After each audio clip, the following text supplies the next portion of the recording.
What is going on, guys? It's been a long time since I made a video, but today we have a very special one. You can kind of see what we have behind me, and the title also says we got a blue car. This is a 2016 Camaro 2 SS, and this isn't just any Camaro 2 SS. Nothing special done to it or anything, but it's my Camaro 2 SS. So if you've been following along with me on my channel, you know that I have or had a 2017 Camaro RS with the V6 in it, and yeah, I decided to upgrade. So before I go any further, there was nothing wrong with the V6. I want to just say that right now. It was kind of like financially stupid for me to sell that car right after paying it off and get myself into another payment for this car. But I do have my reasons, and I will make that in the next video. But if you are, especially you, Hunter, if you're watching this right now, I know you were commenting on my last video. Yeah, there's nothing wrong with the car I had. It was actually better in a couple different ways that I'm going to explain in the next video. But for now, this one's just pretty much a review on this one. So let's get it started. So I've always been a fan of darker colored cars. I thought they looked a little meaner, and yeah, this car though, this color, the Hyper Blue Metallic it's called, it's a premium color you can get on the 16 through 18 Camaros. And when you see it in person, when the light hits it, it is a beautiful blue. There's a lot of flake in the paint. I'm not sure if you can see it, but it's insane. So we went with the Hyper Blue, the 2SS. My last car was a 1LT, which is equivalent to a 1SS. So I'll explain the differences in the interior pretty soon. But let's start with the outside. So obviously, the first difference is the SS badge instead of the RS or no badge if you have a base model. So the SS badge does come red. I got a black one from Big Worm Graphics. So that's the first thing. The grille is also a lot more open to allow air to get into there. Cool down the engine a little more, radiator. Okay, we have the daytime running lights, which are horizontal on the SS. On all the other models, even the ZL1, they are vertical. So that's how you can tell it's an SS. Right, and then these are also air ducts. They feed air, I believe, let's see, yeah, it comes out of there. I don't know, some people say brake cooling, some people just say to kind of get it away from the tires, but I don't know why that would be there if there's also, yeah, I don't know. So that's there, it's functional. We have 4-piston Brembo brakes in the front and some more Brembos in the back. These are the standard brakes that come on the SS. So you can also get a 6-piston Brembo brake for I think it's around $3,000 upcharge. And then the wheels are 20-inch wheels, and they sit on Goodyear Eagle F1 tires. They're 275 35 ZR20s in the rear, and then 245 40 20s in the front. So pretty nice tires. Not too many complaints. I feel like they can be a little grippier. They should be, I feel. But I'm going to be switching to some Michelins pretty soon with some new black wheels as well. But yeah, for a stock car, they are not bad tires. They are run flats. So right in the rear, all the SSs come standard with the stanchion spoiler. Looks a bit like that. It's pretty, I like it. It's pretty nice looking. And then obviously the SS in the back too, which also comes red, but mine I got a black one for. And then those taillights don't come on, they're red like that light. But I did put my ZL1 1LE taillights on here from my old car. And then the exhaust. So this is the standard exhaust. It's just a dual tip instead of the quad tip, so you can't control the volume or anything. But I will be putting my own exhaust on, so I didn't really need that. All right, coming to the other side, this gas cap does not come with it. Window tint does not come unless you get it used. I got this used, but I did put my own tint on it. So I said I didn't get the dual mode exhaust, but the standard exhaust does sound great. And I'm actually going to show you guys that real quick right now. It doesn't have much of a sound when you're just cruising, but when you get on it, you can really hear it. So we're just going to rev it up real quick, give you a little taste of what that sounds like.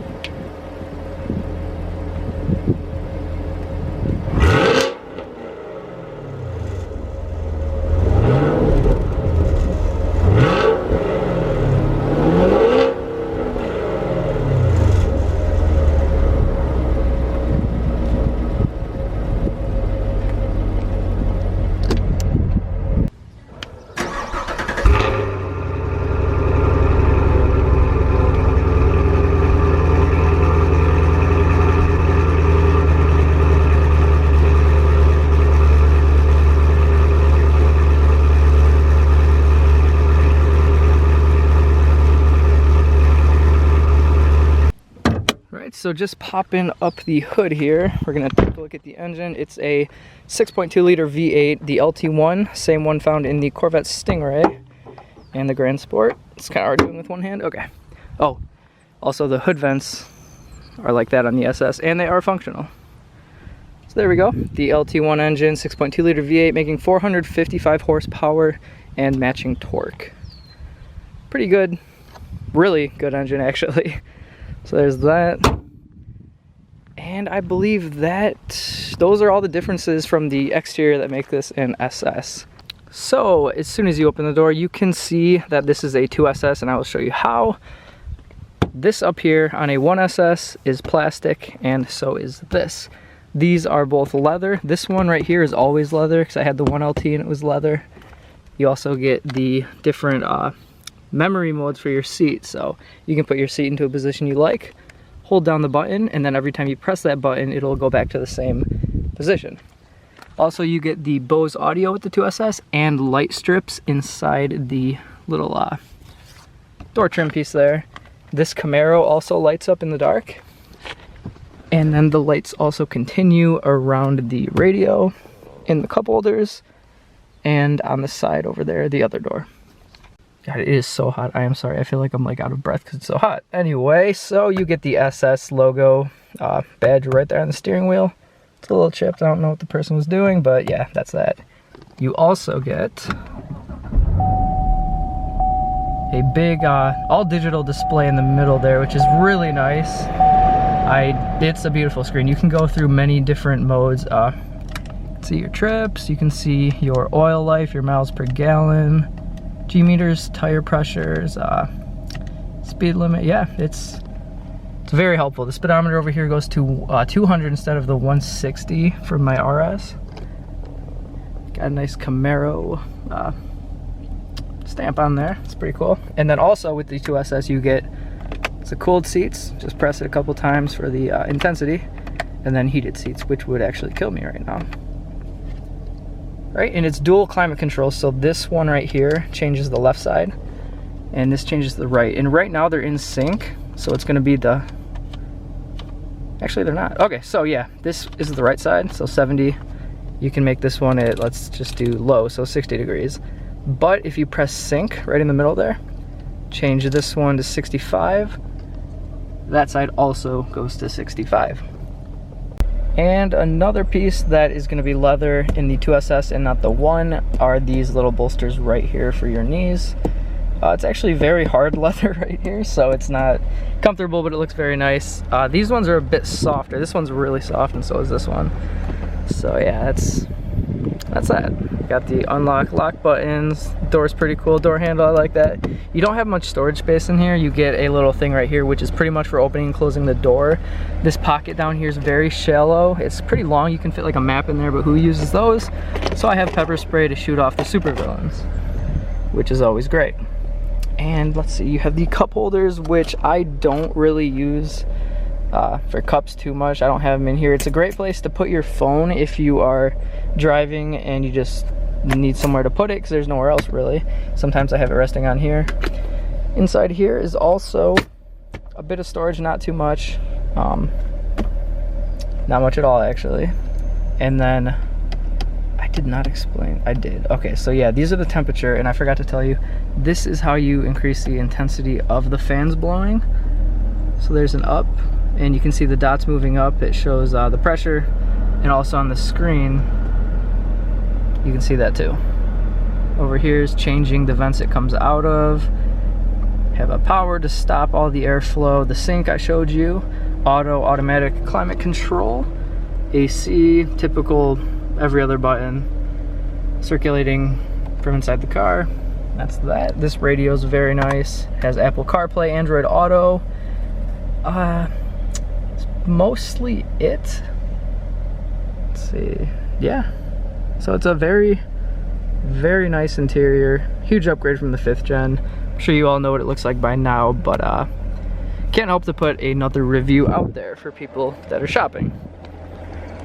So then just one more thing in the interior that makes this a 2SS versus the 1SS is the obviously leather seats. These are very, very comfortable seats. I love them. Very nice, especially the cooled feature that helps when it's hot out and the leather gets unbearably hot. You get the little stitched in plastic SS piece, and you do not feel that on your back, so it's not anything annoying. Sorry, you got goldfish back here. You also get a charging pad for your phone, which does not work for iPhone, so it's pretty much useless. It doesn't even hold my phone, it's too big for this pad.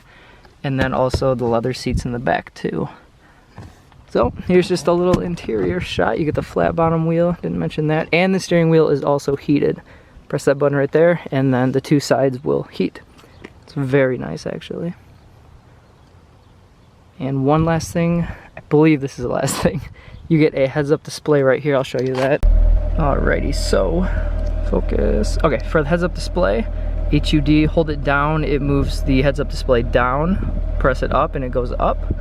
Info changes the how the menu looks when you're looking at it, and that's brightness. So up for brighter, down for less brightness.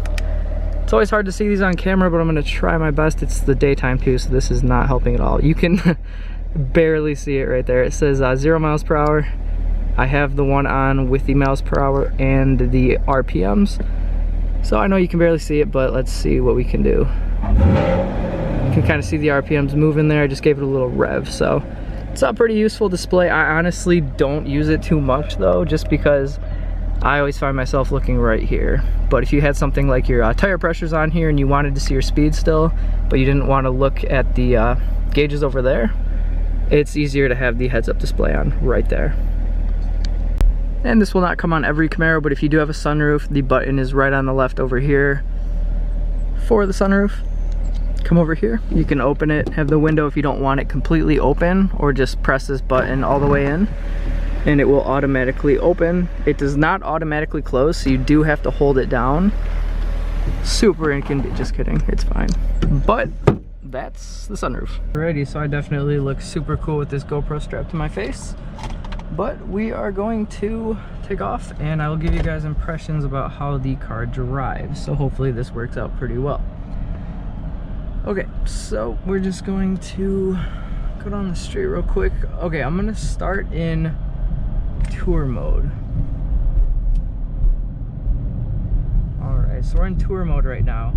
And like I said, these drive modes are not gimmicky at all. They actually do change the car quite a bit when you're using them. So right now in tour mode, it's just a very comfortable cruising ride. The steering wheel is very loose feeling. And the shift points also very, keeps it in the low RPM range when it shifts. And you don't notice much of a difference in the driving modes under light acceleration like this. However, if you were to take it like full throttle or even a little bit of throttle, you definitely notice it. So there's that tour mode, very loose steering. The transmission shifts very nicely. All right, so I'm just gonna press the down button right there, and then it goes to sport mode. I'm not sure if you guys can see that well. This is what I like to drive on for a daily basis. So with sport mode, it's the same thing. The shift points are a bit different, more aggressive for obviously more aggressive driving. So it's gonna hold the gears a little longer, especially wide open throttle. It's very good. It'll go up, shift, stay in like a high RPM range, shift. It's very good. I like it a lot. And the steering feel, it's a lot more responsive. It is a lot tighter steering. So that's that one. We'll go down one more into track mode. And also, if you do have the dual mode exhaust, tour mode and snow and ice, your exhaust valves will be closed. And if you are on track or sport, they will be open. So that's when you're gonna really hear that exhaust that you paid for.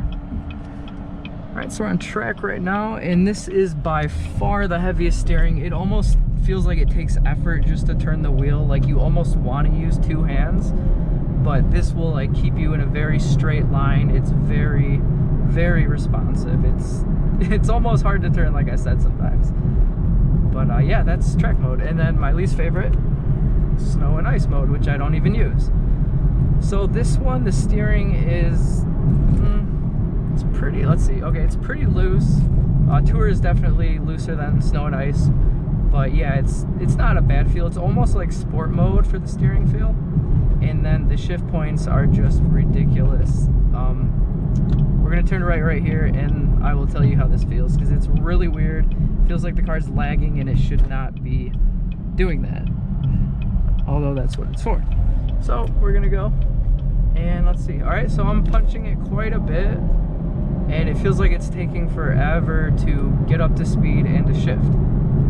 So I guess for being cautious in the snow and ice, that might be a good thing. However, I still don't use it in snow and ice. I use sport mode. I know the car pretty well. Yeah, so that's that. And the responsiveness, the handling of this car is incredible. I can easily take turns at high speeds and not feel like I'm going to fly off the road. It's always a plus. Yeah, the tires. Okay, so these tires, I mentioned that they're not my favorite, and that's very true. These tires have a lot of road noise. You cannot, I'm sure you can't hear it from here, but like without the radio on or anything, the road noise of these tires is insane, and they wear out pretty quickly. I was reading some reviews on Tire Rack about these tires, and most people that like reviewed it had Camaro SS's, because that's what comes standard on the SS, and most people would not recommend to buy them again. So that kind of shows you something there. I'm gonna roll down the windows in a second, or whenever I can, and get some exhaust sounds if you can hear those. And yeah, we'll see where it takes us. Alright, so we're just cruising right now. Something I do want to show you. Okay, so if you're driving just in the regular drive mode, you're gonna click one of the paddles here, and it shifts to the manual mode automatically. So right now I'm in 6th gear, 5th gear, 4th gear, 5th gear. Okay, so you can go up and down with the paddles there, and it's still in manual mode, but if I just keep it here, it's back into drive. So if you want to pass somebody, quickly do a couple downshifts, pass them up, and then it'll go right back into drive. And if you want to go into manual mode without it shifting back into drive, you're gonna click that to the left, and now you're stuck in manual mode. So right now I'm in 8th gear. That's the highest gear in this car. I can use the paddles to shift down or up, or I can shift down with this and back up like so. Alright, so that's a pretty cool feature there. I like that a lot. I usually use the paddles. It's pretty fun. So alright, now let's get a try to get an exhaust sound. See, I don't want to be a dick and just fly out into traffic here, but alright, so let's roll down the window.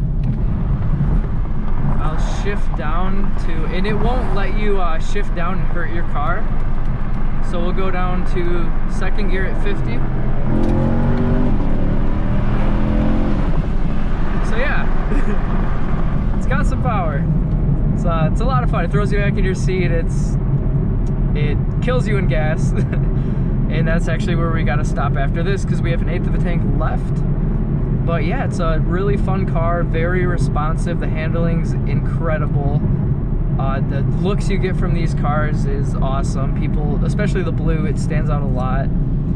So yeah, you do have to use 91 octane or above for this car, so it might hurt your wallet a bit, but yeah, that's you gotta pay to play. There's another thing worth mentioning about this transmission is something called performance shift mode, and I'll show you exactly what that is right now. So you're cruising, just going about your business, doing whatever. Okay, so another thing to mention about this transmission is something called performance shift mode. So you're just cruising, just whatever, I'm going 52 right now, and if you just floor it, it says performance shift active. I don't know if you can see that, but if you can see my RPMs, it just holds them in a high gear. So every time you floor it, it just takes off. It's really cool. And if you want it to go away, you just wait and it'll drop down to normal shifting, or you can switch it over to manual and then switch it right back into drive. Okay, so we'll just floor it real quick. Performance shift active. I'm not sure if you can see it, but I'll press the gas and it just shoots me forward.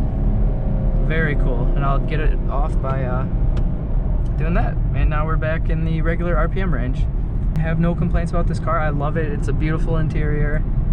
It drives great, handles awesome. The performance and power is all there. So yeah, you can't get much better bang for your buck than these Camaro SS's. They are amazing. So that's pretty much all, guys. I'm gonna go fill up because we're running out of gas here and I need some food too. So I'm gonna end the video here, but thank you for sticking around with me. I hope this review was pretty helpful. If I missed anything, just let me know in the comments. If you have any questions, ask them. I will respond to everybody. Yeah, subscribe, and I hope I see you guys in the next video. So take it easy. I just sounded like RP Productions. Bye, guys.